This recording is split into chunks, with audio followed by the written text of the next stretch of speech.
In this video, we want to show you how to make a convertible mitten from a fingerless mitten we did last time.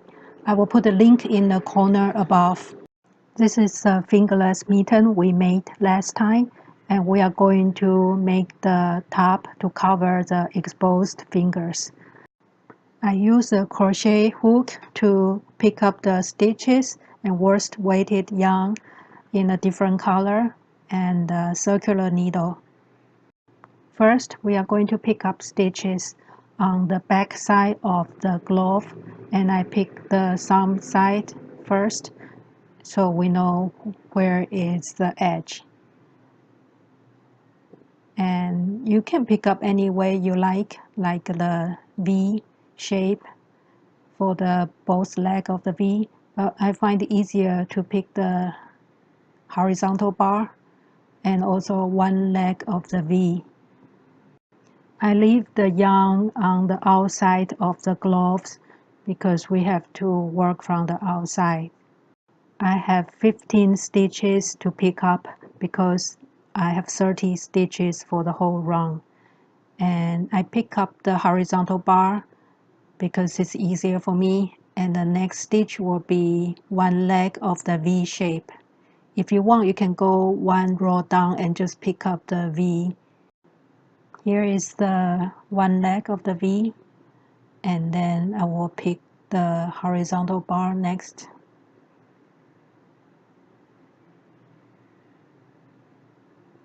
And then the V again. I am going to pick up 15 stitches for the back side of my glove because I have totally 30 stitches. So half of that is for the back. After the 15 stitches, this is what it looks like. And then we transfer all the stitches to a circular needle.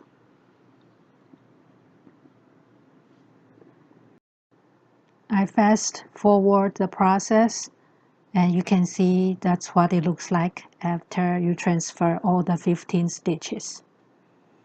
And after that, we are going to cast on another 15 stitches for the other side. I use the backward loop cast on to add 50 stitches. You just turn the yarn, make a little loop, and put it back to the needle. You do it 15 times to make 15 stitches. Try to keep it a little bit loose so it's easier to knit for the next round. After the 15 stitches, you can see we already have the first round. You can pull out the needle a little bit more, and you can continue to knit the first row. My design is to have the 1x1 ribbon as the edging, just like the previous fingerless mitten, and also the same height. And after that, I'm going to change to plain stockinette knitting. Be careful not to twist the stitches we just cast on, and we will continue knitting the 1x1 ribbon.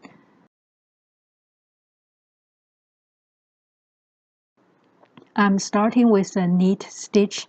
I'm just going to do the knit purl all the way around and until the height of the original ribbon height.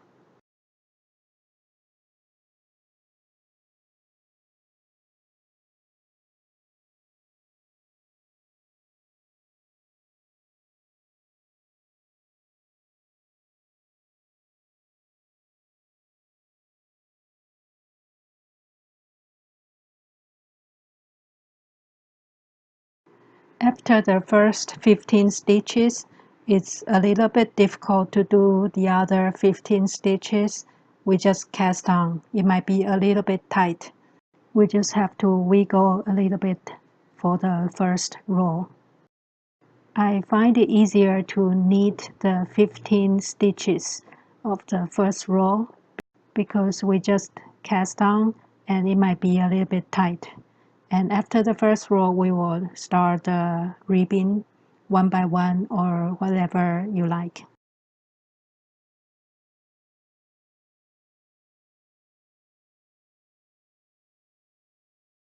That's what it looks like after the first row, and we will continue knitting one by one ribbon, one knit, one purl, one knit, one purl, until the height of the original ribbon.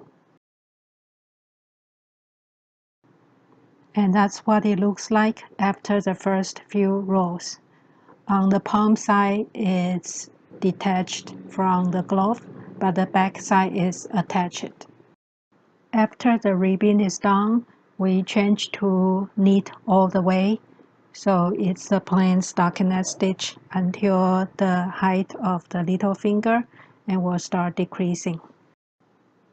After a few rows of plain knitting, you can try it on and see if it reaches the top of your little finger. Once it reaches the tip of the little finger, we can start decreasing.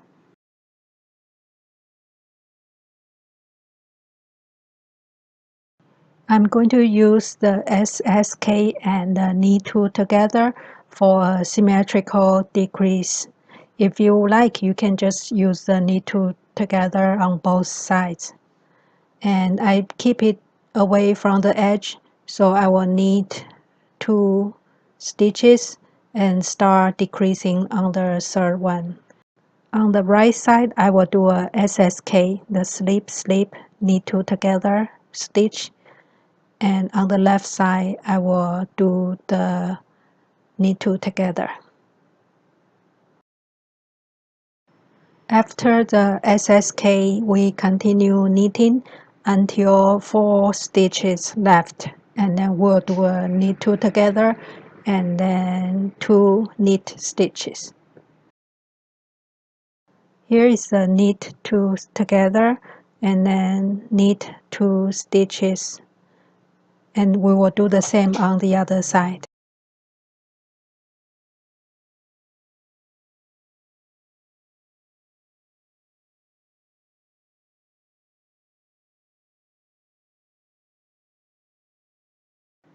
We'll turn over the work, knit the first 2 stitches, and make a SSK to reduce 1 stitch, and work until the last 4 stitches, knit 2 together, and then knit the last stitches.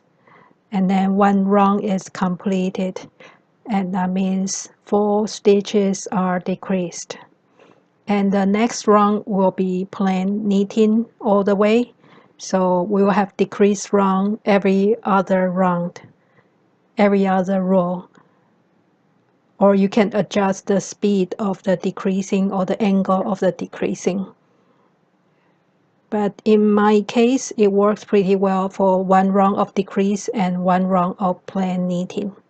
So we keep doing this until about 1/3 of the stitches are left, because I start with the 15 stitches on each side, so 1/3 will be about 5 stitches. Depends on the look you like. You can adjust the final stitches, maybe 7 or 8. It's up to you. After a few rounds of decreasing, you can try it on and see how far you have to go. I can still go a few more rows if I like. The glove should be a little bit tighter or smaller than your actual size of your hand because it's stretchy. Now we only have 6 stitches on the needle.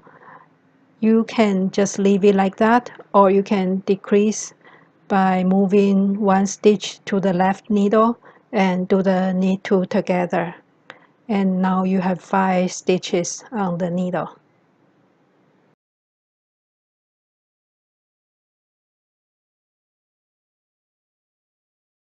And we will decrease the same way on the other side. Do a knit for the first 2 stitches and then an SSK on the third and fourth stitch.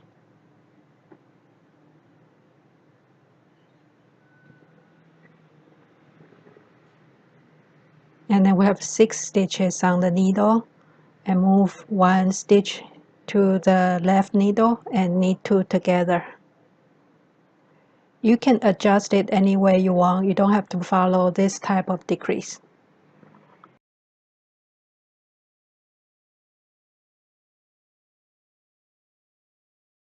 We can try it on again to make sure it's the right height to close the top.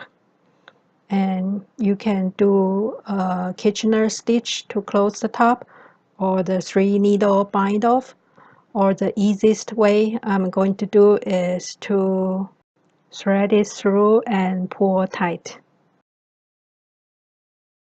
To do that, I leave a long yarn tail and cut it off, because I'm going to use the yarn tail to crochet some chain stitches. I use my hairpin to thread the yarn because I cannot find my big eye needle, and it works in a pinch. And you just thread the loops, go through all the loops, and then pull it tight, and that's it.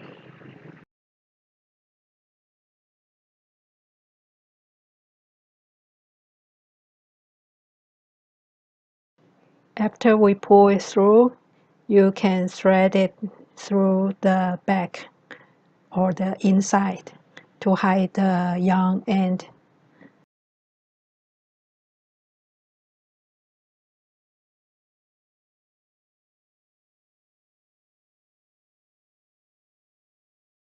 You can also make a loop on the top and sew a button to secure it.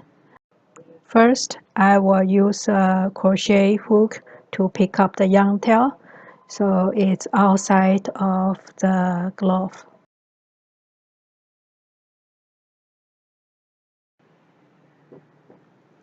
And then I will insert the hook to pick up a stitch on the right side for the beginning stitch, and then start chaining. I will make chain stitch until it's long enough to make a little loop for my button. It's about 7 or 8 stitches. And then pick up a stitch to the left and pull through the yarn to secure the loop. And now we can pull the yarn through. Now the loop is done, we can hide the yarn tail to the inside of the glove. Now we can decide the location of the button. If you want to make your own button, you can use the yarn to crochet a little button too. To make a simple button, you can first tie a knot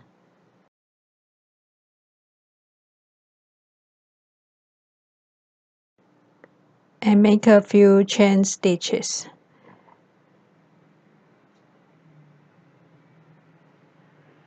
Maybe around 5 or 6 chain stitches, and connect it together.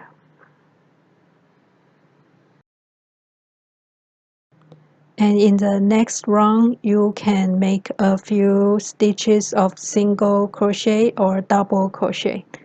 You can poke through the center of the circle we created from the first round, and we just do a few stitches until it fills up the whole circle.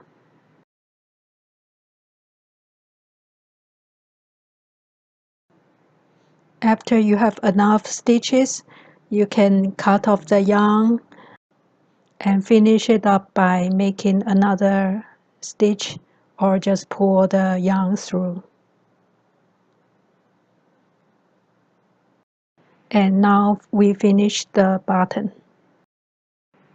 We can try to see if it fits the loop we just created.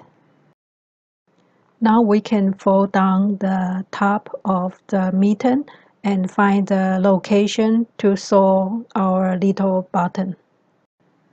I can just use the hook to pull the yarn tail to the inside and tie a knot in the inside.